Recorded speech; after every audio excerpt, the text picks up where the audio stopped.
आज का अंश 2 शमूएल 10 अध्याय वचन 1 से 19 है। हम एक साथ पढ़ेंगे। इसके बाद अम्मोनियों का राजा मर गया और उसका हानून नामक पुत्र उसके स्थान पर राजा हुआ।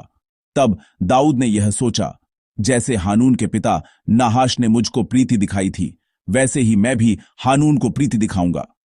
तब दाऊद ने अपने कई कर्मचारियों को उसके पास उसके पिता के विषय शांति देने के लिए भेज दिया।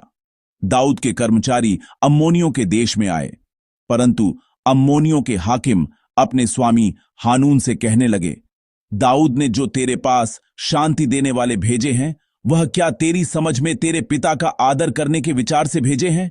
क्या दाऊद ने अपने कर्मचारियों को तेरे पास इसी विचार से नहीं भेजा कि इस नगर में ढूंढ ढांढ करके और इसका भेद लेकर इसको उलट दे?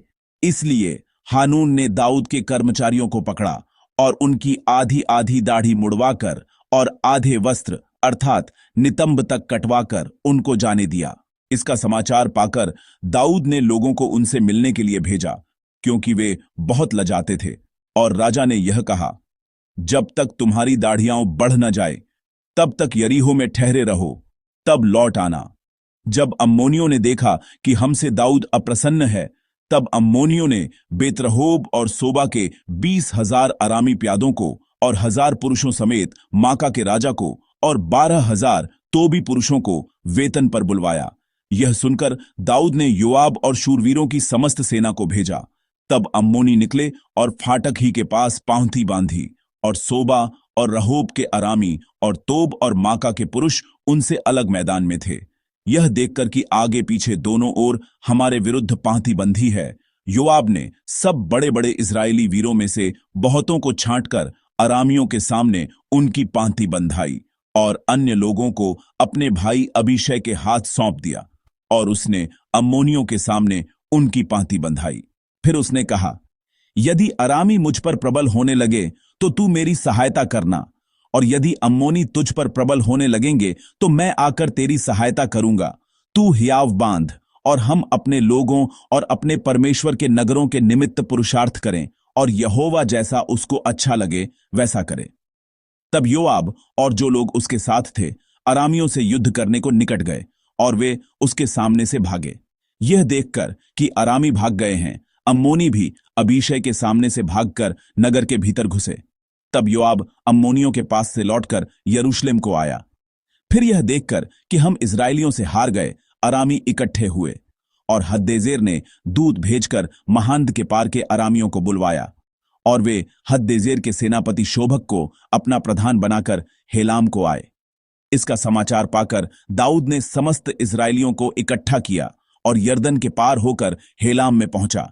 तब अराम दाऊद के विरुद्ध पांति बांधकर उससे लड़ा, परंतु अरामी इस्राएलियों के सामने से भागे, और दाऊद ने अरामियों में से 700 रथियों और 40,000 सवारों को मार डाला, और उनके सेनापति शोभक को ऐसा घायल किया कि वह वहीं मर गया।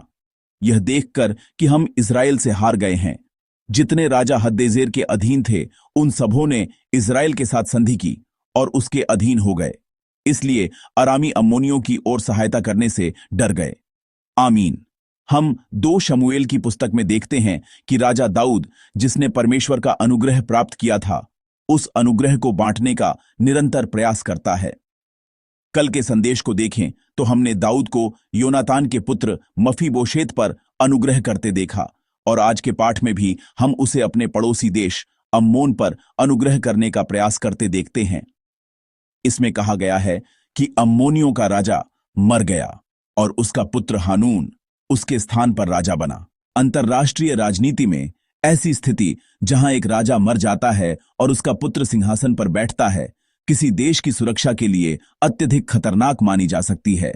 यह एक खतरनाक समय है क्योंकि नेतृत्व में शून्यता आ गई है, और उस नेतृत्व को अभी तक ठीक से हस्तांतरित या विरासत में नहीं दिया गया है।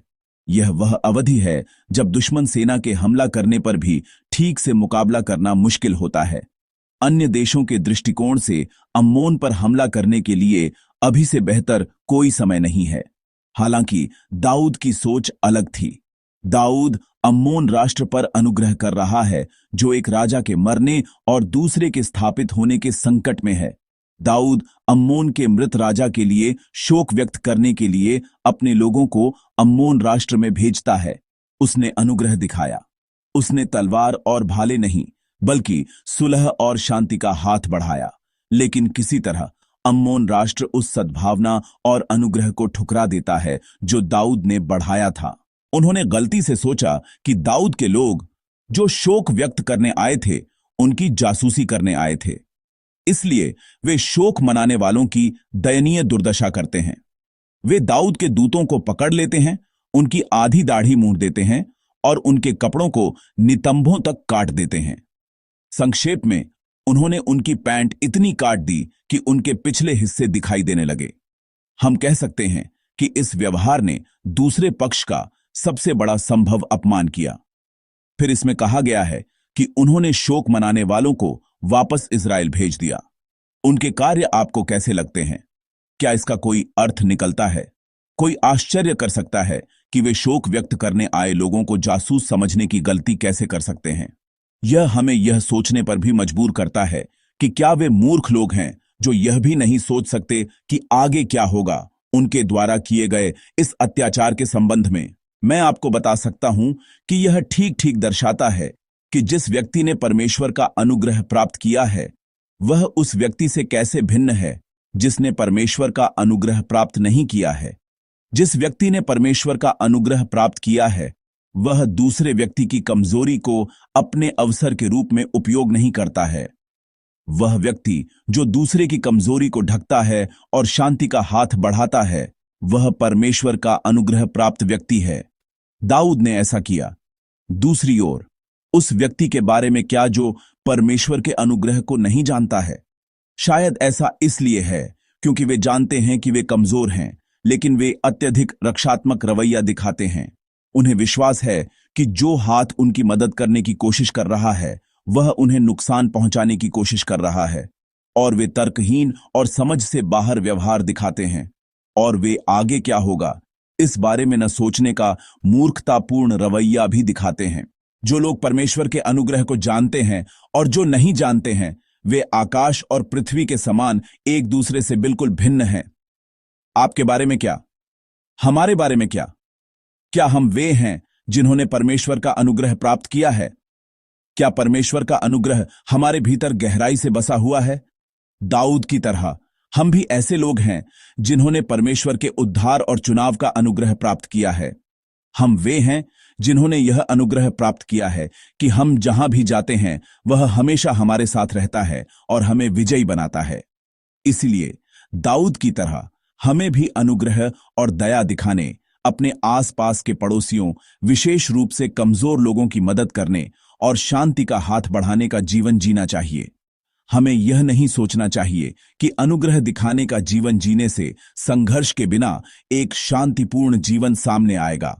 कभी कभी ऐसी स्थितियां उत्पन्न होती हैं जहां हमें अनिवार्य रूप से लड़ना पड़ता है, और आज का पाठ ऐसा ही एक मामला है। दाऊद ने अम्मोनियों पर अनुग्रह किया, हालांकि उन्होंने स्वयं अनुग्रह को अस्वीकार कर दिया। फिर पाठ में उन्हें नफरत किए जाने के डर से पहले युद्ध की तैयारी करते हुए दर्शाया गया है।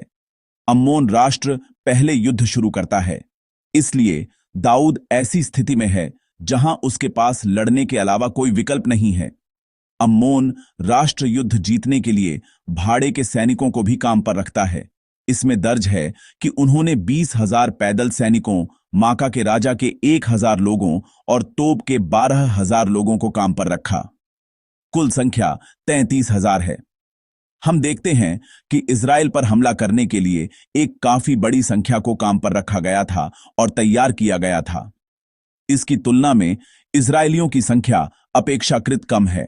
योआब और अबीशै अपनी रणनीति बनाकर युद्ध की तैयारी करते हैं, और इस मामले में कि उनके सैनिक पीछे धकेल दिए जाते हैं क्योंकि वे दुश्मन के सैनिकों की तुलना में कमजोर हैं। वे एक वादा करते हैं जैसे, तुम मेरी मदद करना और यदि तुम कमजोर पड़ गए तो मैं तुम्हारी मदद करूंगा, और वे युद्ध में जाते हैं।